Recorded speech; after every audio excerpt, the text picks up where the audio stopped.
Hello दोस्तों, social media viral stock analysis की इस सीरीज में आप सबका स्वागत है, जहां पर हम उन स्टॉकों के फंडामेंटल और टेक्निकली एनालिसिस करते हैं जो सोशल मीडिया पर काफ़ी ज़्यादा वायरल है। तो आज के इस वीडियो में हम ओम इंफ्रा लिमिटेड के स्टॉक की एनालिसिस करने वाले हैं। तो सबसे पहले हम इस स्टॉक के कुछ बेसिक डिटेल्स के बारे में जान लेते हैं। तो ये स्टॉक हाल फिलहाल 162 रुपये पर ट्रेड कर रहा है। ये ओम इंफ्रास्ट्रक्चर लिमिटेड एक इंफ्रास्ट्रक्चर लिमिटेड कंपनी है,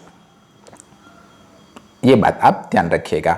इसका market cap around 1562 crore rupees के आसपास है। करंट प्राइस इस स्टॉक की 162 रुपीस है। इसने हाई 228 रुपीस का लगाया हुआ है और लो 97 रुपीस का लगाया हुआ है।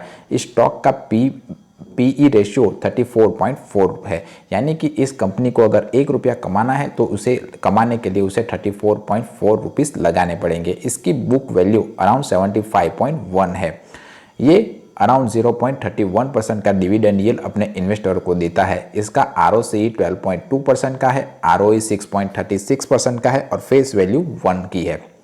अब हम इस कंपनी की कुछ अच्छी और बुरी आदतें और बारे में जान लेते हैं। तो ये कंपनी ने पिछले कुछ सालों में अपने ऊपर का कर्जा घटाया हुआ है। Company is expected to give good quarter, यानी कि कंपनी ने क्वार्टरली अच्छे रिजल्ट लाकर दिए हुए हैं। Company has deliver good profit growth around 23.2% CAGR over last 5 year, यानी कि कंपनी ने पिछले 5 साल में 23.2% का CAGR ग्रोथ इन्वेस्टरों को लाकर दिया हुआ है। तो उसके सामने इस कंपनी की कुछ बुरी बातें हैं।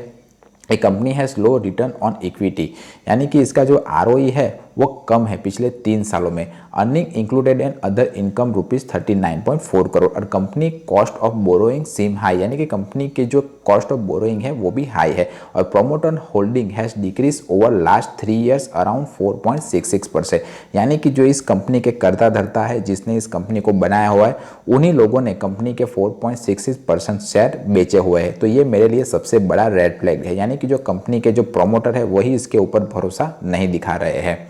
अब हम इस कंपनी की कुछ बेसिक डिटेल्स जान लेते हैं। तो इसने सेल्स हम देखें तो जून 2021 में इसने 52 करोड़ रुपीस की सेल की थी और उसका एक्सपेंसेस अराउंड 41 करोड़ रुपीस था। और जून 2024 में इसने 169 करोड़ रुपीस की सेल की है, जबकि इसका एक्सपेंसेस 152 करोड़ रुपीस के आता है।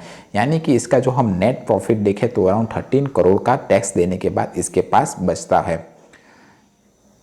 अब हम इस कंपनी की कुछ और डिटेल्स के बारे में जान लेते हैं। तो कंपाउंडिंग सेल्स ग्रोथ देखें तो इसने 10 साल में 10% की कंपाउंडिंग सेल ग्रोथ की हुई है, 5 साल में 39% की, 3 साल में 68% की कंपाउंडिंग ग्रोथ इसने की हुई है। जबकि इसने अब कंपाउंडिंग प्रॉफिट ग्रोथ देखे तो पिछले 3 साल में 72% की कंपाउंडिंग प्रॉफिट ग्रोथ, 5 साल में 23% की और 10 साल में 2% की कंपाउंडिंग प्रॉफिट ग्रोथ की हुई है।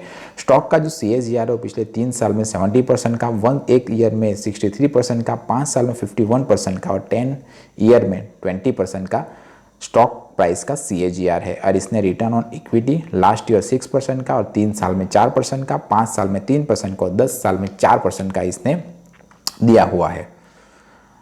इस कंपनी के ऊपर जो लायबिलिटी है वो 1456 करोड़ रुपीस की है और इसकी एसेट अराउंड 1456 करोड़ रुपीस के आसपास है। अब हम इस कंपनी की प्रमोटर डिटेल्स यानी कि शेयर होल्डिंग देखें तो ये दिसंबर 2021 में 71.68% थी, जो सितंबर 2023 में 69.09% हुई और अभी ये 67.01% है। यानी कि प्रमोटर इसकी होल्डिंग बेच रहे हैं। ऐसा क्यों कर रहे हैं उसे मुझे नहीं पता है, पर अगर कोई कंपनी के प्रमोटर इसकी शेयर होल्डिंग बेचते हैं तो वो मेरे हिसाब से एक बुरा साइन माना चाहिए कंपनी के लिए। पर हाल फिलहाल भी काफ़ी ज़्यादा शेयर प्रमोटर के पास है और पब्लिकली सिर्फ 28.99% ही शेयर अवेलेबल है।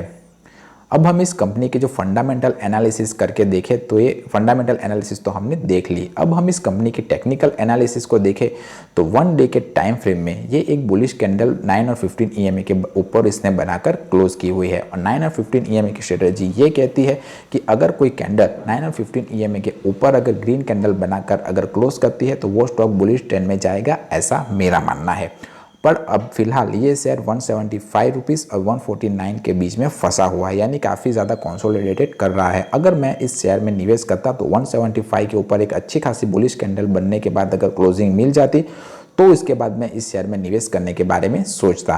पर अगर आप अभी इस शेयर में अगर निवेश करना चाहते हो तो आपको प्रॉपर टारगेट और स्टॉप लॉस फॉलो करना पड़ेगा। अगर आप 162 पर इस कंपनी के शेयर को खरीदते हो तो आप 140 का स्टॉप लॉस लगा सकते हो। फर्स्ट टारगेट 175 का रख सकते हो, दूसरा टारगेट आप 214 का रख सकते हो, तीसरा टारगेट आप 227 का रख सकते हो। बाकी जैसे जैसे स्टॉक ऊपर जाता जाएगा आप अपना ट्रेलिंग स्टॉप लॉस ऊपर ऊपर करता जाइए।